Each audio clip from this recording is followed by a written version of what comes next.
ఈ ఊరే సార్ పెళ్ళయింది మా తూర్పు. అయితే మా ఆయనగారిది ఈ ఊరు. మాకు 25 సంవత్సరాలు సార్ పెళ్ళయ్యి. ఇప్పటికొచ్చి మాకు ఎక్కడ ఇల్లు లేదు సార్. అయితే నేను మున్సిపాలిటీ పని చేస్తాను సార్. రీసెంట్‌గా 5 సంవత్సరాలు అయింది మా ఆయన చనిపోయి. నాకు 3 ఆడపిల్లలు. కానీ ఏ రకమైన పథకాలు కూడా మాకు వర్తించవని చెప్పేసి ఇవ్వట్లేదు సార్. పింఛను కూడా తీసేస్తారు. ఇచ్చే పింఛను కూడా తీసేశారు సార్. మేము చాలా ఇబ్బంది పడుతున్నాం సార్. ఇల్లు లేదు సార్ నాకు. ఏమనంటే ఉద్యోగం ఉంది అంటున్నారు సార్. ఉద్యోగం 15,000 జీతం సార్. ఏమనంటే ఉద్యోగం ఉంది, మీకు ఏ పథకాలు వర్తించమంటున్నారు సార్. పిల్లకి అమ్మఒడి అన్నారు సార్, అది వేయలేదు సార్. తర్వాత ఇప్పుడు పిల్ల డిగ్రీ చదువుతుంది సార్. అయితే స్కాలర్‌షిప్లు కూడా మీకు చెందవని స్కాలర్‌షిప్లు కూడా వేయట్లేదు సార్. పిల్లల్ని చదివించుకొని చాలా ఇబ్బంది పడతాం. 3 ఆడపిల్లలు సార్. 3 పిల్లలు చదివించుకొని మా నాన్నగారు సగం వయసులో చనిపోయారు సార్. ఆ చనిపోయినందుకు ఆ నిమిత్తం కూడా మా ఆఫీస్ ద్వారా ఏమి కూడా మాకు ఇవ్వలేదు సార్. అయితే నేను చాలా ఇబ్బంది పడుతుంది. కనీసం దయచేసి నా పింఛను ఇప్పిస్తారని, నాకు ఉండడానికి ఒక ఇల్లు ఇప్పిస్తారని ఆశిస్తున్నాను సార్. నేను అసలు ఏమి ఇవ్వలేదు సార్ మాకు. ఎన్నిసార్లు పెట్టుకున్నా సరే అసలు మీకు వర్దించదు అంటున్నారు సార్. ముందు మీకు ఉద్యోగం ఉంది, వర్దించదు మీకు లేదు సార్. Temporary sir. ఏమనంటే సార్ మాకు ఒక ఇల్లు ఇప్పించండి, కానీ పింఛను ఇప్పండి సార్, నా పిల్లలు పోషించుకుంటానంటే. మీకు ఉద్యోగం ఉంది, ప్రభుత్వం 30,000 40,000 జీతం అంటుంది. మాకు 30,000 40,000 జీతం ఇచ్చేస్తే మేము అడగం సార్.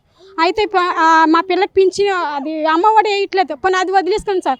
కనీసం ఇప్పుడు పెద్ద సోర్స్ అవుతుంది సార్. కనీసం స్కాలర్‌షిప్ అని ఇవ్వమని అడుగుతుంది సార్ గవర్నమెంట్ ద్వారా.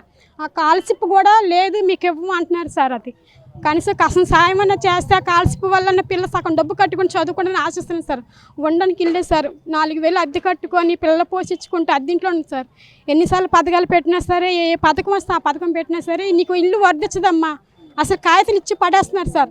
మీకు తీసుకోవట్లేదు సార్. అసలు వెళ్ళిపోమ్మా, వస్తే మేమే చెప్తాం కదా, మీకు ఇస్తే మేమే చెప్తాం కదా, మీకు రావు, మీకు ఉద్యోగాలు ఉన్నాయి, ఉద్యోగం ఇది ఉద్యోగం అంటే సార్. కాదు సార్, అది కూడా చెప్పాను సార్. పర్మనెంట్ ఉద్యోగం సార్. రోజుకి వెళ్తే కానీ మాకు ఒక రోజు మానేసిన సరే జీతం కట్టేపోయి సార్. నెలలో ఎప్పుడైనా ఒంట్లో బాగోక బానేస్తే 5 రోజులు మానేసిన 6 రోజులు మానేసారు సార్. జీతం మొత్తం పోయింది సార్.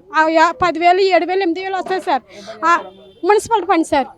పొద్దున్న లేసి 5:30కి వచ్చి మధ్యాహ్నం 1:30 దాకా మేము గొడ్డు సేకరి చేసినా సరే మాకు ఏ పథకాలు వర్దొచ్చు, మీ పిల్లలకి పింఛను స్కాలర్‌షిప్లు పడవు, అమ్మఒడులు పడవు, మీకు ఏ పథకం వర్దొచ్చదు, మీకు ఇల్లు కూడా రాదు, మీరు ఇంతే ఈ బానిస బతుకు బతకడమే, మీకు ఇలాగ ఉండడమే, మీ కాలంలో కొనుక్కోండి వెళ్ళి అని అంటున్నారు సార్. కొనుక్కొని సామెత ఉంటే మేము ఎందుకు సార్ ఇలాగ ఎండలో పడి దేవులాడుతాము. కనీసం నాకు ఇల్లు ఇప్పిస్తారని ఆశిస్తున్నాను సార్. నాకు ఉండడానికి ఇల్లు, నా 3 పిల్లలు పోషించుకొని ఆ స్కాలర్‌షిప్ అనేది ఇప్పిస్తారని ఆశిస్తున్నాను సార్. ఈసారి అయినా సరే, ఈసారి మరి కాగితం పెట్టుకొని. ఇప్పుడు చిన్న పాప డిగ్రీ చదువుతుంది సార్, పెద్ద పాప బీటెక్ చదువుతుంది సార్. గవర్నమెంట్ స్కూల్లో నుంచి ఇప్పుడు వెళ్ళారు సార్. గవర్నమెంట్ స్కూల్లో సార్ పిల్లలు 3 కూడా.